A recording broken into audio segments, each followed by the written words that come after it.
After 50, sitting for more than 4 hours doubles your risk of blood clots because your circulation naturally slows down by 15 to 20%. Silent clots form without pain, without stiffness, without any warning at all.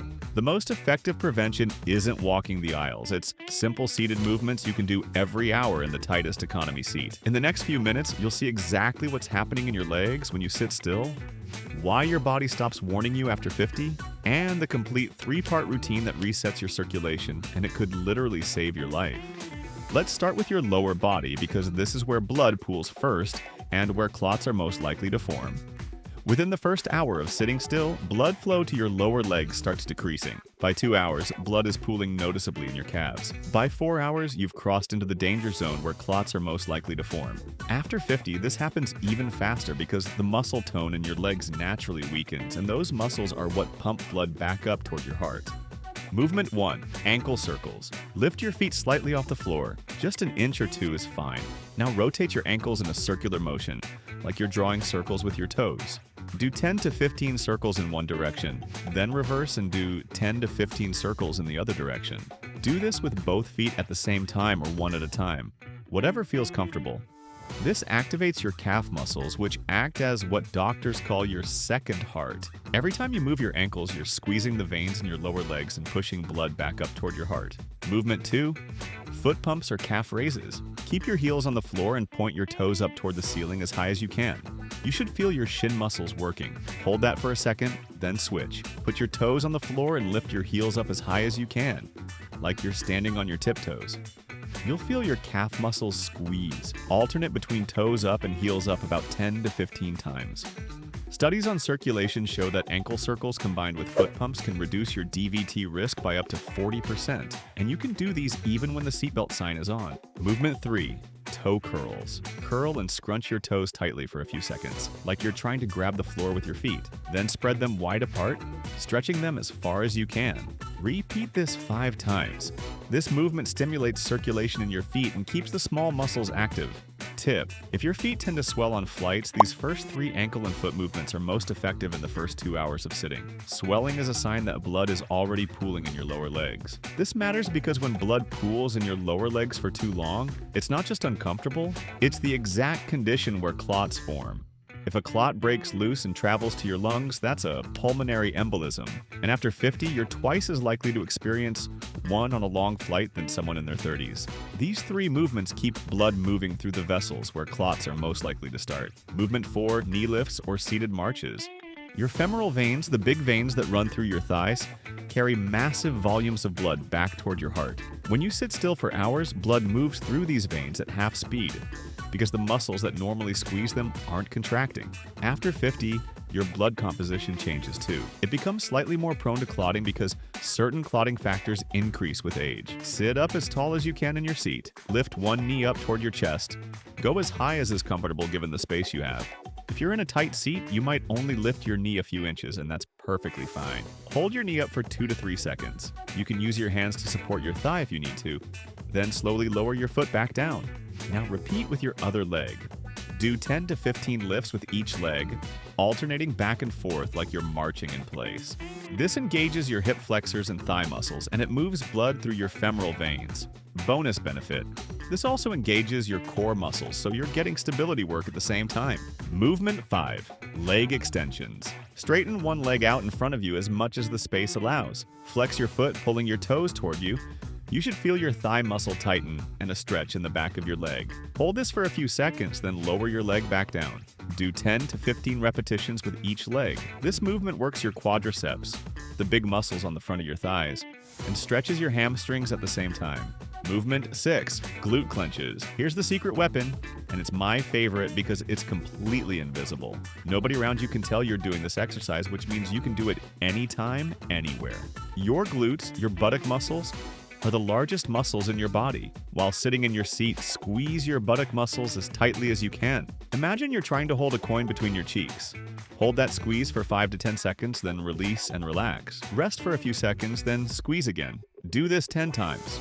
When you squeeze your glutes, you're also engaging your pelvic floor muscles and your lower core. All of those muscles work together to compress the blood vessels in your pelvis and push blood upward. This is the movement you can do when the seatbelt sign is on and you absolutely cannot move anything else. Tip: glute clenches are particularly effective during takeoff and landing when you must remain seated. They move more blood volume than any other invisible movement because your glutes are your body's largest muscle group. Movement 7. Knee squeezes. Place your hands on each knee. Gently squeeze your knees together with your hands while resisting slightly with your legs. Hold for a few seconds, then release.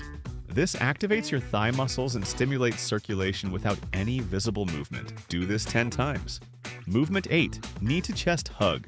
This one stretches your hip and lower back while moving blood through your pelvis. Gently lean forward and clasp your hands around one knee. Pull it toward your chest as far as is comfortable. You should feel a stretch in your hip and lower back. Hold for 15 seconds, then switch legs. This movement also relieves pressure on your lower back, which almost everyone experiences on long flights. Movement 9. Seated forward flex. With your feet flat on the floor, slowly bend forward from your hips. Walk your hands down the front of your legs toward your ankles or shins. Go as far as is comfortable. You should feel a stretch along your entire back and the backs of your legs. Hold for 15 seconds, then slowly sit back up. This stretches your entire posterior chain, your back, glutes, and hamstrings, and it creates space in your spine that helps blood flow through the vessels along your back. Tip: forward bends also help reduce lower back pressure that builds up from prolonged sitting. Do this movement slowly. Rushing the stretch can cause dizziness because you're changing the position of your head relative to your heart. That covers your lower body completely. If you're sitting still for 8 hours a day at work and then you take a long flight, you're compounding the problem. Your body never gets a chance to reset its circulation, but circulation in your upper body matters just as much, and most people completely ignore it. Your upper body houses blood vessels that feed your brain, your heart, and your lungs. When you sit hunched forward in an airplane seat for hours, your chest compresses, your shoulders round forward, and the blood vessels along your spine and through your neck get pinched. After 50, when your blood vessels are already less flexible, this compression reduces blood flow to your brain by up to 15%. That's why you get those dull headaches and that foggy feeling on long flights. It's literally reduced oxygen reaching your brain. Movement 10. Shoulder rolls. Lift both shoulders up toward your ears like you're shrugging, then roll them back and down in a smooth circular motion. Do this 5 to 10 times, then reverse the direction. Roll your shoulders forward and down 5 to 10 times. This releases tension in your trapezius muscles and stimulates blood flow through your shoulder joints and upper back. Movement 11. Shoulder shrugs. This is similar but simpler. Just lift your shoulders straight up toward your ears, hold for a few seconds, then release them down. The motion is smaller than shoulder rolls, but it's still beneficial for releasing tension and moving blood through your upper back. Do this 10 times. Movement 12. Neck stretches. Gently tilt your head, bringing your right ear toward your right shoulder. You should feel a stretch along the left side of your neck. Don't force it. Just let the weight of your head create a gentle stretch. Hold this for 15 to 20 seconds, then slowly bring your head back to center. Now tilt your head the other way, bringing your left ear toward your left shoulder, and hold for 15 to 20 seconds. Finally, drop your chin down toward your chest for a gentle stretch along the back of your neck. Hold this for 15 to 20 seconds. These movements prevent the tension headaches that are so common on long flights, and they keep blood flowing to your brain. Tip: tension headaches on flights are often caused by reduced blood flow to your brain combined with dehydration. These neck movements address the blood flow issue, but make sure you're also drinking water every hour, not just coffee or alcohol, which can make dehydration worse. Movement 13. Neck rotations. Turn your head slowly to look over your right shoulder. Hold for about 20 seconds, then return to center. Now turn to look over your left shoulder and hold for 20 seconds. Keep the movement slow and controlled. You're not trying to crank your neck around, just creating gentle rotation. Movement 14. Neck rolls. Gently roll your head in a circular motion. Start by dropping your chin to your chest, then roll your head to the right, back, to the left, and forward again. Do this slowly, about 3 to 5 circles in one direction, then reverse and do 3 to 5 circles in the other direction. This loosens all the muscles around your neck and keeps circulation flowing to your head. Movement 15. Seated spinal twist. Your spine houses some major blood vessels, and gentle twisting stimulates circulation through your entire torso. Sit up tall. Imagine there's a string pulling the top of your head toward the ceiling. Place your right hand on your left knee and place your left hand on the armrest or on the back of your seat. Now gently twist your torso to the left, turning to look over your left shoulder. Don't force this twist. It should feel like a gentle stretch. Hold this position for 3 to 5 slow breaths. Really breathe deeply while you're twisted because that deep breathing also helps move blood through your chest and abdomen. Then slowly untwist and return to center. Now switch sides. Left hand on right knee, right hand on armrest. Twist to the right and hold for 3 to 5 breaths. Tip: deep breathing during spinal twists serves a dual purpose. It helps move blood through your torso and increases oxygen in your bloodstream. The combination is particularly effective for preventing that foggy, fatigued feeling on long flights. Movement 16. Seated cat-cow, mini. This is a gentle spinal movement that creates circulation through your entire back. Place your hands on your knees. As you exhale, round your back like a cat stretching. Draw your navel toward your spine and drop your chin toward your chest. As you inhale, do the opposite. Arch your back slightly, open your chest, and lift your gaze. Repeat this 5 to 10 times, synchronizing the movement with your breath. Exhale and round. Inhale and arch. This gentle wave motion through your spine moves blood through all the vessels along your back. Movement 17. Overhead stretch. If you have space above you, raise both hands straight up over your head and reach toward the ceiling.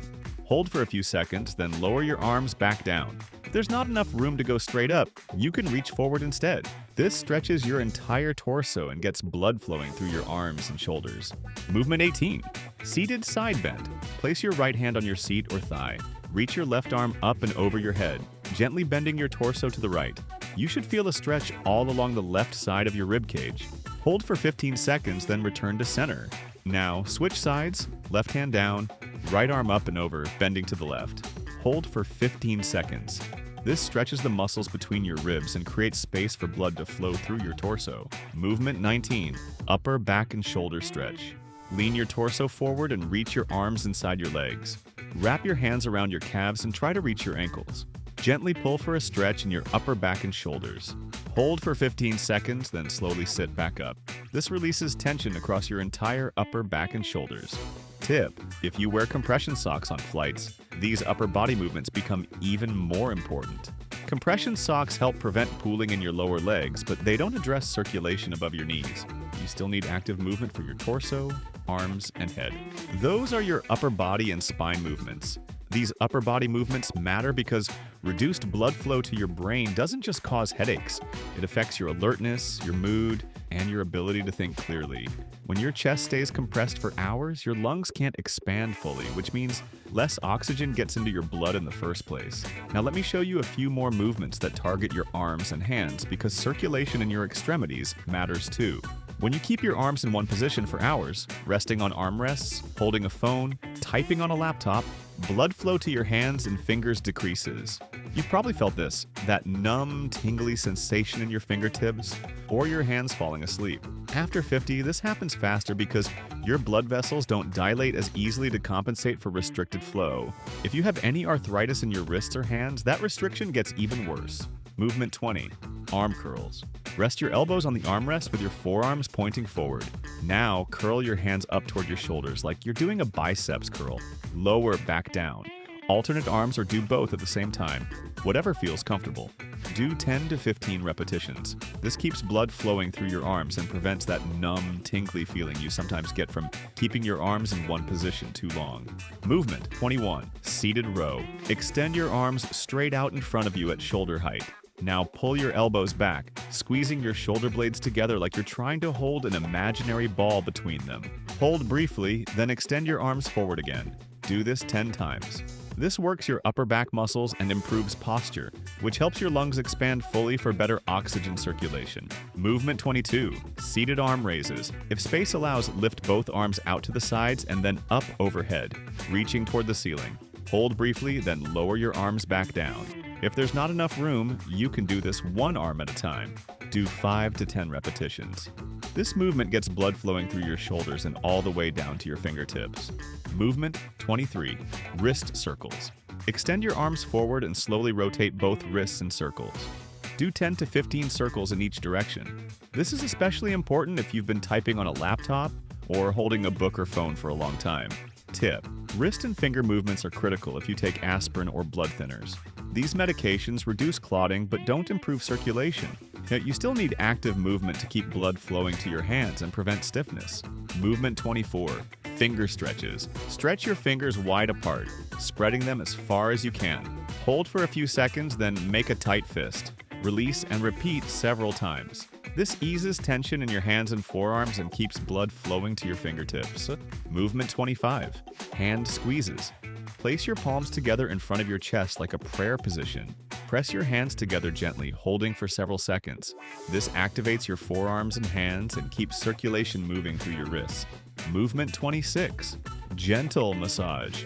Use your hands to gently massage your calves, thighs, or arms. Mild kneading helps stimulate circulation.